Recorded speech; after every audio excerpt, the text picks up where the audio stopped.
Is the Stratos the ultimate wedge? That's a bloody good question.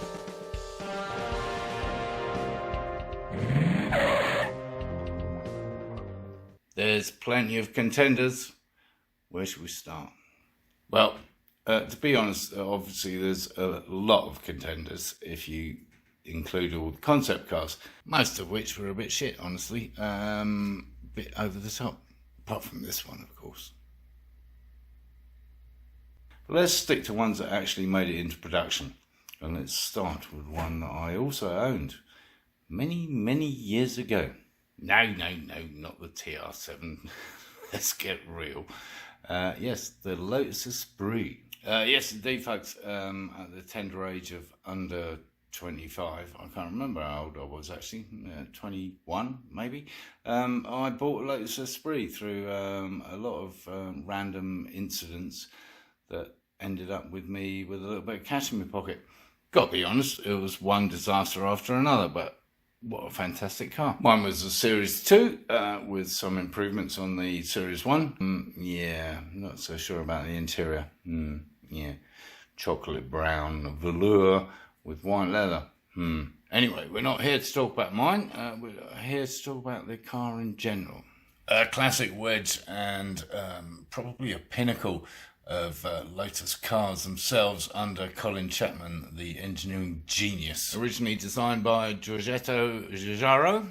Yes, I've been taking Italian lessons from my buddy Angelo. Rubbish. Well, there's no need to be quite so rude. Production of the Lotus Esprit spanned nearly 3 decades, starting with a 2-litre 4-pot, born out to 2.2, and then a turbo nutter bastard version of that, before stepping up to a V8 for the final productions. At which point it was given a little bit of a makeover by designer Peter Stevens, rounding off some of those sharper corners. Peter Stevens, who was also involved with the McLaren F1. No less. Rumour has it that Lotus tried to copyright the design as a general wedge shape, which is a bit of a tall order. Whether it's true or not, I don't honestly know. But I think we can all agree it's one of the classic wedges.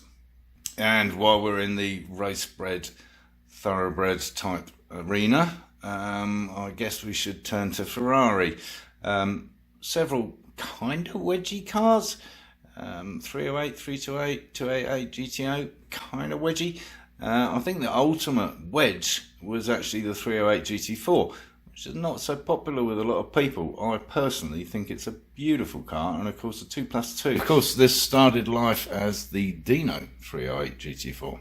And of course it's more wedgy than all the others because it's a Bertone design, not a Pininfarina.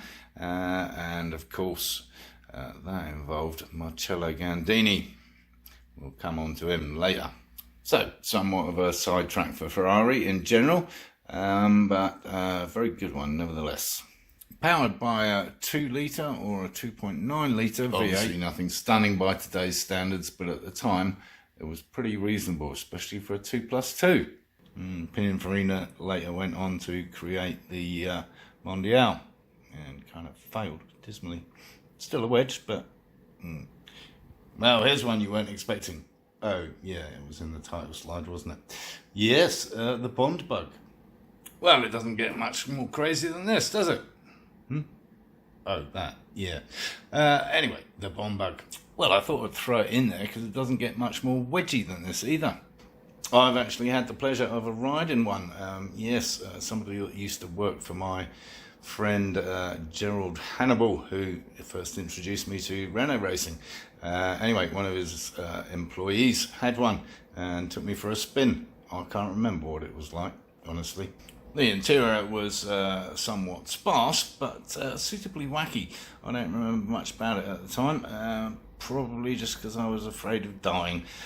The Bond bug was penned, or perhaps crayoned, by Tom Carron of Ogle Design in the late 60s, went in production 1970 through 74 with a 700cc and then later a 750cc Reliant engine. Yes, of course, it was a Reliant based thing. Reliant possibly best known for Mr. Clarkson's larking around in one, turning one over several times. And of course the British TV series Only Fools and Horses, the epitome of a terrible car. Yeah, but the Von Bug, not so much. I think they're pretty cool. In fact, I quite like one. Anyway, enough stupidity. I thought this was supposed to be a serious documentary. Don't be so ridiculous. You haven't seen what's coming. Alright. So another serious contender is, of course, the Lamborghini Countach, designed again by the amazing Gandini. It was perhaps its most wedgiest in its initial concept, which I actually prefer. I really like the clean lines, and that rear wheel arch I think is amazing. As with all cars of this era, several trips to the body shop meant that it got skirts and wings and things, which I personally think just kind of spoils it, really. Nevertheless, a strong contender for the ultimate wedge, and definitely the poster child of the 70s, 80s. I think most kids had a poster of it in their bedroom. White one, I think it was. Available from Athena for $5.99. I'm making it up. Yes, the days before Amazon and Etsy, where you actually had to go to a shop to buy something. Shocking. We won't bother going into the performance figures, etc. for the Countach. As you know, they were pretty cool for the time. And of course it had the V12. What an amazing motor. Yeah, first V12 in this episode. Moving swiftly on, we're going to skip Maserati because they didn't really do a real wedge. It was more like the 308 and the 328. They had the Merak and the Bora, which I guess were the closest they ever got. I mean, they had plenty of concept cars, but not really a production car that was a full-on wedge. So, sticking in the Italian realm, but also crossing over into Argentina and America all at once. Yes, the Tomaso Pantera. I personally prefer the Mangusta, but of course Pantera was much more wedgy. Yeah, very cool looking car. I'd love to have one of these. There's a lot of these in America. They were sold via Ford dealerships because they had a Ford motor. So Italian styling, American muscle, all headed up by an Argentinian. What could possibly get better than that? As with the Countach, the clean wedgy shape got bastardised over the years. More and more bits added, spoiling it again, in my opinion, somewhat. But nevertheless, a phenomenal looking car and good performance too, I think. Yeah, so V8 Ford motor. And of course back to Mr. Gandini and the inevitable Stratos. Now, I told you he was going to feature a lot. He is the king of wedge.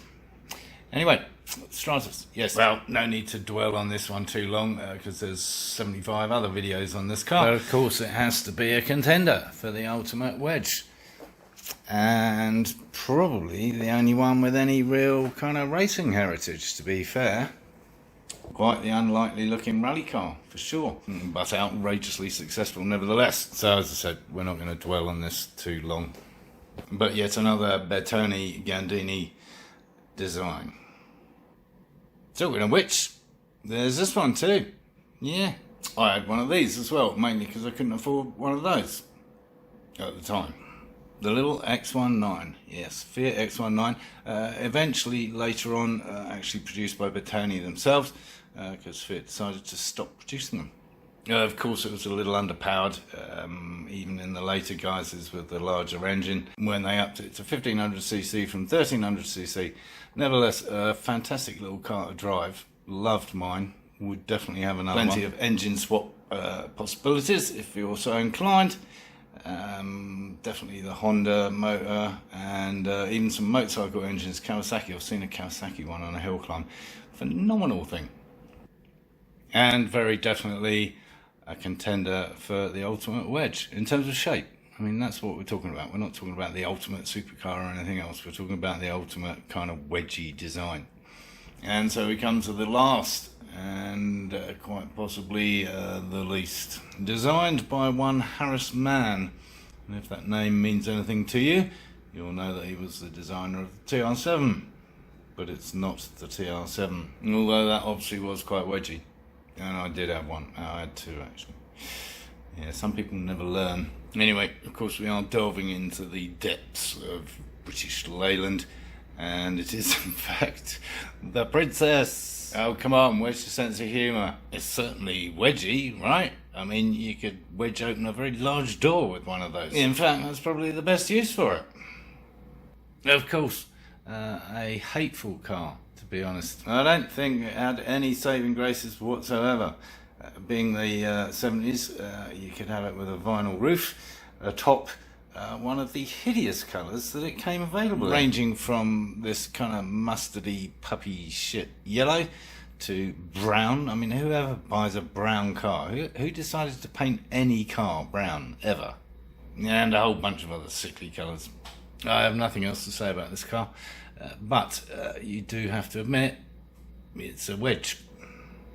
Going back to the original question though, which is the ultimate wedge, I think it has to be between the Stratos and actually the X19. I mean, that thing's razor sharp wedge.